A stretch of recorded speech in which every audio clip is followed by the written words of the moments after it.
کہ ये जो अठन्नी की बरकतें हैं, सुल्तान औरंगजेब कहते हैं ये अठन्नी की जो बरकतें आपको देखने को मिल रही हैं मेरे उस्ताद मोहतरम, ये वो अठन्नी है जो मैंने रात की तन्हाई में चेहरे को ढक करके मजदूरी करके कमाई थी।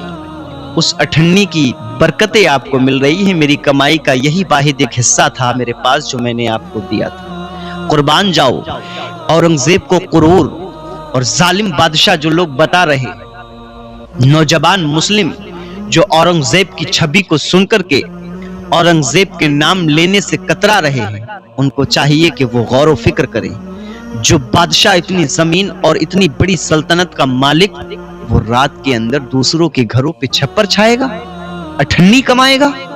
वो एक अठन्नी कमाता है, रात भर काम करता है।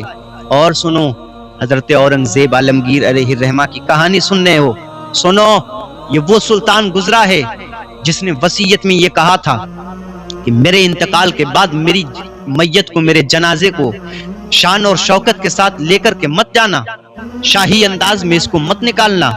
मेरे जनाजे को, मेरी मैयत को बिल्कुल सादा अंदाज में ले जाना, और मेरे जिस्म पे कोई कीमती लिबास नहीं होना चाहिए, मेरे जिस्म पे बादशाहों वाला कोई लिबास नहीं होना चाहिए।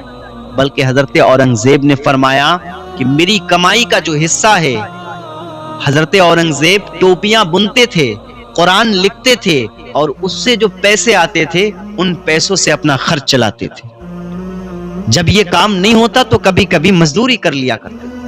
हजरत औरंगजेब ने फरमाया, वसीयत की कि मेरे जनाजे पर, मेरी मैयत पे जो कफन डाला जाए वो हुकूमत के खजाने से 1 रुपया भी मत खर्च करना, बल्कि मैंने अगर जो कमाया है, जो टोपी बुनी है, उनमें से मेरे जिस्म पर मेरे कफन को खरीद करके डाल। और यह भी फरमाया कि मेरी कब्र पे गुंबद को मत बनाया, मकबरा मत बनाना।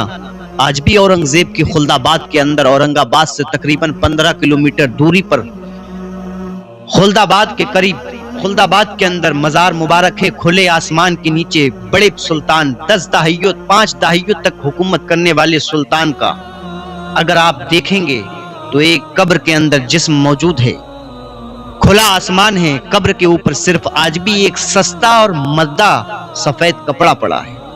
ये वो सुल्तान औरंगजेब है। बात अभी खत्म नहीं हुई, अभी और होगी, अभी और बताई जाएगी।